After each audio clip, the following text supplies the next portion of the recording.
so good to see you. Thank you. And everybody's talking about you. There's a massive buzz about you, but you've been grafting for ages. I have. You've been grafting away. Feels like a lifetime. Yeah, writing songs and performing, because I know you're on the road a lot.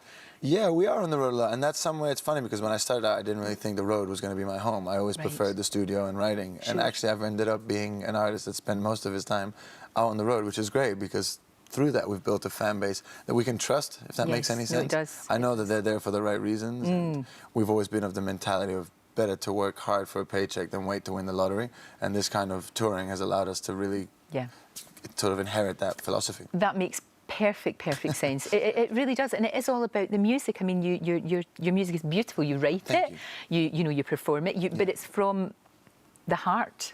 You know, that's the thing. You really believe it. You know, watching you perform, you know, you really believe everything that you're saying. I buy into it. Yeah, it's good. I've always been I've always fallen for the kind of artists that do that. I think every album I do, I always say is a bit of a photo album of where we've just been in our life. Right. Myself, those around me, or even just events, social events that are sort of captivating me or making me angry. No, exactly. Well, that's what it should be like. It should be about that. It should be about songs that mean a lot to you.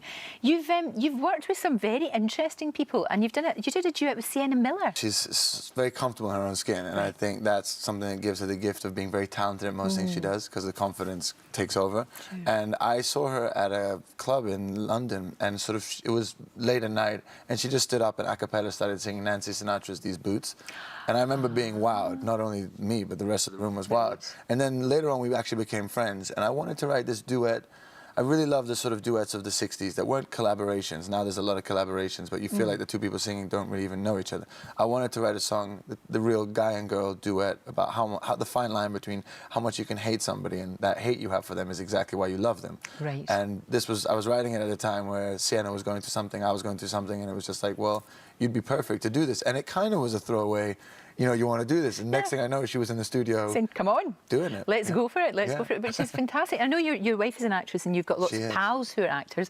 And that must be, in a way, that's because you've got them in videos and things like that, haven't you? Which is great. I get to use their skills. I think that's wonderful. I think 2016 is going to be your year. Do you feel that yourself? I don't know. I think I was the luckiest thing that ever happened to me is I never got a big break. So I really don't want a big break yet. I love the steady. I like the fact that we're in control, we're driving, and every year's been amazing. Even the tough years, I owe everything to them because at least I get to write things like. Well, exactly. No, that's true. And every experience that you have, you know, you can then use. Of course you can. Absolutely. Do you know, it's an absolute joy to talk to you, Jack. Will you come back and see us real soon? Anytime.